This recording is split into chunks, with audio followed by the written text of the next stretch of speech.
روزہ یہی ہے. دیکھیں جو کھاتا ہے پیٹ بھر کے اسے بھوکے کا نہیں پتا ہوتا کہ بھوک کیا ہے.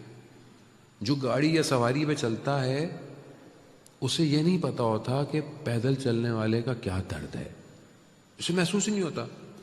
رمضان یہ اپورچونٹی دیتا ہے کہ تم بھوک اور پیاس سے رہ کر دوسرے کی بھوک اور پیاس کو محسوس کرو. یعنی ابھی بعض اوقات ہمارے یہاں تو ہوتا ہے یہ کھا لو سحری میں, یہ پی لو, پیاس نہیں لگے گی. فائدہ کیا پیاس نہیں لگے؟ پھر آپ کو فائدہ کیا آپ کو تکلیف نہ ہو؟ آتے ہیں نا آج کل وہ میسج آ رہے ہوتے ہیں ٹوٹکے, یہ دہی یوں کھا لو, فلانی یوں کھا لو تو پیاس نہیں. فائدہ اگر آپ کو پیاس اور بھوک کا احساس نہ ہو تو پھر روزہ کیسا؟ یہ روزہ احساس اس لیے ہے کہ کچھ لوگ دنیا میں ابھی بھی بھوکے ہیں. کتنے لوگ دنیا میں آپ کو پتہ ہے ایک وقت کے کھانے کے لیے محتاج ہے اس ٹائم. اور ہم یعنی واقعاً انسان کو اپنے کھانا کھاتے وقت شکر ادا کرنا چاہیے کہ خدا تو نے یہ نعمت دی ہے مجھے, اور نعمت کا کفران نہیں کرنا چاہیے آدمی کو. اتنا آدمی پلیٹ میں لے جتنا وہ کھا سکتا ہے, دوبارہ لے لے. یقیناً آپ لوگ ایسا نہیں کرتے ہوں گے, میں کسی اور کی بات کر رہا ہوں جو مارس میں رہتے ہیں, میں ان کی باتیں کر رہا ہوں, میں. یعنی شادی بیاہ کا فنکشن ہوتا ہے ہمارے یہاں, آپ میکسیمم جگہوں پہ لوگ سب سے پہلے بھاگتے ہیں جب کھانا کھلتا ہے. اس سے کیا پتہ چلتا ہے؟ اس سے پتہ چلتا ہے یہ اندر سے اس کی خواہشات کیا ہے. اگر انسان کی پوری طاقت اس کا شکم ہے تو مولا کائنات کہتے ہیں تم نے شکم کو مردہ جانوروں کا قبرستان بنا لیا ہے. اس میں ہے یہ کہ ہم سب, لیکن وہیں پر اگر اس کھانے کو بسم اللہ پڑھ کے آداب کے ساتھ حلال رزق اور یہ سمجھ کے کھاؤں کہ پروردگار یہ جو میں کھا رہا ہوں اس کی جو انرجی ہو وہ تیری عبادت میں خرچ ہو, کتنا بہترین ہو جائے گا. ابھی انسان اتنا کھا لیتا ہے رات کو دعا بھی نہیں پڑھی جاتی. سوئیں, کون دعا ہے ابو حمزہ عثمالی پڑھے, اتنی بڑی دعا ہے, چھوڑو سو جاؤ. اور ساری ٹینشن کیا ہے؟ ابھی افطاری کی ہے, پھر سحری کرنی ہے, پھر اس کے بعد بس یہ نیچرل ہے. ہمیں اسی کو تو کنٹرول کرنا ہے. اگر ہم اس مہینے میں ان کو کنٹرول نہیں کر پائے تو ہم کس طرح اپنی باڈی سے اپنے سول کو باہر کریں گے؟ آیت اللہ جوادی عاملی فرماتے ہیں کہ انسان جو ہے وہ انسان کا بدن جو ہے اس نے اس کے سول کو جکڑا ہوا ہے بالکل. یعنی آپ کی باڈی سول کے ساتھ ہے, ہر چیز افیکٹ کر رہی.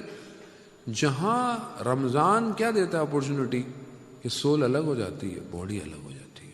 اب یو کین فلائی, آپ پرواز کر سکتے ہیں. لیکن کیسے کرے؟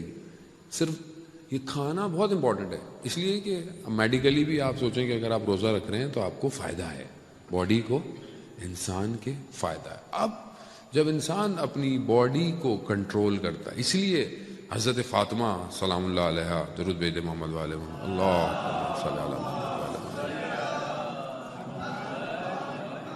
اس لیے بی بی فرماتی ہیں کہ روزہ, میں نے پہلے بھی یہ حدیث آپ کی خدمت میں عرض کی, روزہ صرف بھوک اور پیاس کا روزہ نہیں ہے, روزہ پورے بدن کا روزہ ہے, ہاتھ کا, زبان کا, آنکھ کا.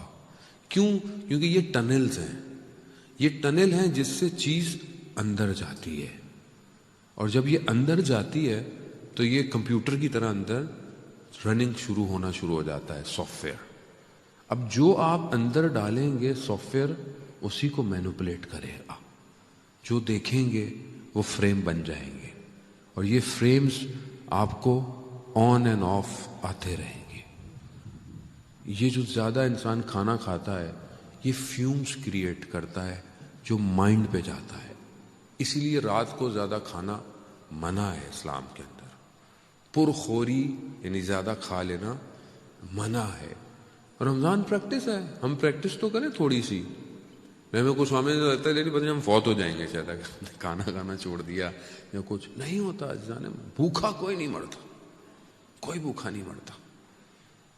پیاس ہے اس لیے کہ کربلا کی پیاس کو یاد کرے آدمی. آپ پیاسے ہوں کچھ تو آپ کو احساس ہو کہ میں تو 8-10 اب آپ کے یہاں تو ماشاءاللہ اصل روزہ ہی نہیں ہے, ٹینشن ہی کوئی نہیں. یہاں تو پتہ ہی نہیں چلتا صبح کب ہوتی ہے تو شام ہو جاتی ہے, اور موسم بھی جنت کے اندر کا ایک جنت کا حصہ لیا ہوا ہے آپ لوگوں نے. موسم ویسے ہی ڈھونڈ رہا ہے. صلوات بھیجتے محمد والے محمد, اللہم صلی علی محمد.